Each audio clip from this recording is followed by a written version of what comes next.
मेरे पुराने Facebook page पे एक दोस्त से मेरी मुलाकात हुई। वो मेरे साथ लगातार बात कर रहा था। कुछ 10 से 15 दिन तक हमारी बात चलती रही तो मुझे उस पे विश्वास होने लगा। ये तो बहुत ही आम बात है। उन्होंने मुझे बात करते करते हुए कुछ सजेशन दिए जो मेरे पेज के प्रमोशन में मुझे हेल्प कर सकते थे। कुछ अप्लाई किए, मुझे उससे कुछ फायदा भी हुआ और मुझे अच्छा लगा कि इस तरह से मैं आगे बढ़ सकता हूँ। फिर उसने मुझे फेसबुक के आर्टिकल मैनेजर के जरिए पैसे कमाने की लालच दी। अब मुझे पैसे कमाने की तो कोई इतनी थी नहीं, उल्टा मैं तो फेसबुक पेज के प्रमोशन में पैसे अंदर डाल रहा था।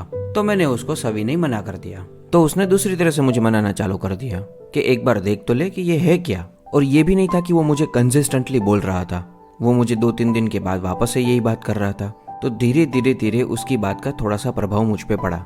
मुझे लगा चल एक बार देख तो ले कि ये है क्या।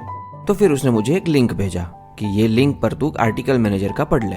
पर उसमें मुझे कुछ ज्यादा समझ में नहीं आ रहा था। तो बारी बारी उसने मुझे स्टेप्स बताए कि इस तरह से आगे बढ़। तो उसके दिए हुए स्टेप्स पे मैं आगे बढ़ने लगा। अभी मुश्किल से मैंने 2 या 3 स्टेप्स परफॉर्म किए, तब तक तो मेरा पेज हैक हो गया। एक्चुअली ये मुझे 2-3 मिनट के बाद पता चला कि मैं अपने ही पेज पे बैन हो चुका था। वो पेज पे कम से कम 38,000 लाइक्स थी। एक तरह से वो पेज मेरा आधार था। काफी सारी चीजें मैं बोलकर बयां नहीं कर पा रहा था, वो मैं सारी की सारी वहां पे लिख देता था। जिंदगी में फरेब तो बहुत सारे हो ही चुके थे, एक और हो चुका। काफी सारी चीजों से भरोसा तो ऑलरेडी उठ ही चुका था, अब तो दोस्ती से भी उठ गया। इंसान जब अकेला होता है तब उसका फायदा उठाने वाले बहुत होते हैं। उस वक्त तक मैंने अपनी ओरिजिनल आईडी सिर्फ 2 लोगों को ही दी थी। उसमें से एक से तो कभी बात होती थी, कभी बात नहीं होती थी। एक से थोड़ा रेगुलर सी बात होती थी। और जो दूसरा वाला दोस्त था उसको मैंने सामने से मैसेज करके बोल दिया कि मेरा पेज हैक हो चुका है, उधर अब कुछ मत देखना। दुख तो होता है, उसे भी दुख हुआ और मैंने तय कर लिया कि अब मुझे पेज पे आगे नहीं बढ़ना है। मैं अब ना कोई अपना नया पेज बनाऊंगा, ना ही अब ऐसी कोई चीजों में आगे बढ़ूंगा। पर वो जो दूसरा दोस्त था ना, जिससे मैं हर बार बात करता था, उसने मुझे धीरे पिन पॉइंट करना स्टार्ट कर दिया कि एक पेज बनाओ, भले किसी को विजिबल ना रखो, पर उसमें हर कोई अपनी इच्छाएं लिखते जाओ। हर कोई अपना विचार जो आप सोच रहे हो वो लिखते जाओ। वैसे एक तरह से वो सही भी था कि मैं पेज बनाकर रख दूं, मुझे किसी को तो दिखाना नहीं है, मैं प्रमोशन नहीं करूंगा, इस बार मैं अपना पेज सिर्फ अपने के लिए रखूंगा। तो मैंने वापस से पेज तो बना दिया। उसने उसमें सबसे पहला लाइक कर दिया। कुछ यूजर्स थे जो रेगुलर थे, हर एक पोस्ट पे रेगुलरली कमेंट करते थे। बिना मुझे पूछे उन्होंने उन लोगों को भी बुला लिया।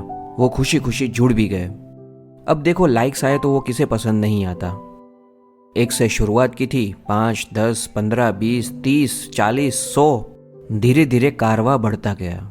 इस बार इस दोस्त ने मुझे पहले से ही आगाह कर दिया कि हो सके तो अपना फोटो पेज पे डाल दो।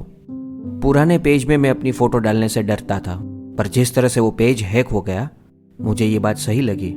मेरे मन में जो वो डर था कि सबके सामने नहीं आना है, वो डर निकल गया।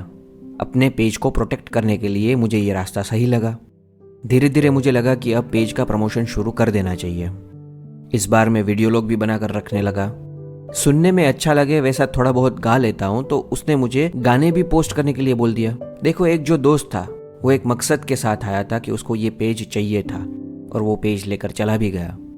और एक ऐसा दोस्त निकला जो मुझे धीरे नर्चर करता गया। मेरे डर काफ़ी सारे हटाता गया।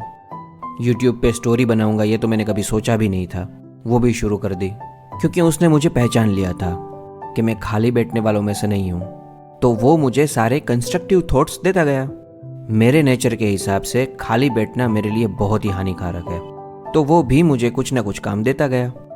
और वापस से ये पेज हरा भरा हो गया है। एक ने डर बिठा दिया था, दूसरे ने वो डर निकाल दिया। हमारी गलती ये है कि हम लोग किसी पे भी भरोसा कर देते हैं। किसका क्या मकसद है, उसकी क्या विचारधाराएं हैं, वो हमें पता तो चलता नहीं है, और ना ही किसी के सर पे लिखा हुआ होता है। एक आम दोस्त की तरह हम दोनों के बीच में भी झगड़े होते हैं, पर हम दोनों आज भी दोस्त हैं। उसने बहुत कोशिश करी ये प्रूव करने की कि हर एक दोस्त एक जैसे नहीं होते। पहले एपिसोड में मैंने आपको योगेश की बात बताई थी। उसके बाद मैंने बहुत ही कम दोस्त बनाए। कुछ व्यक्तिगत कारण से जो थे वो भी छूट गए थे, पर जिंदगी इसी का नाम है। धन्यवाद दोस्तों, मेरा नाम है पवन भट्ट और ये मेरी अपनी कहानी है।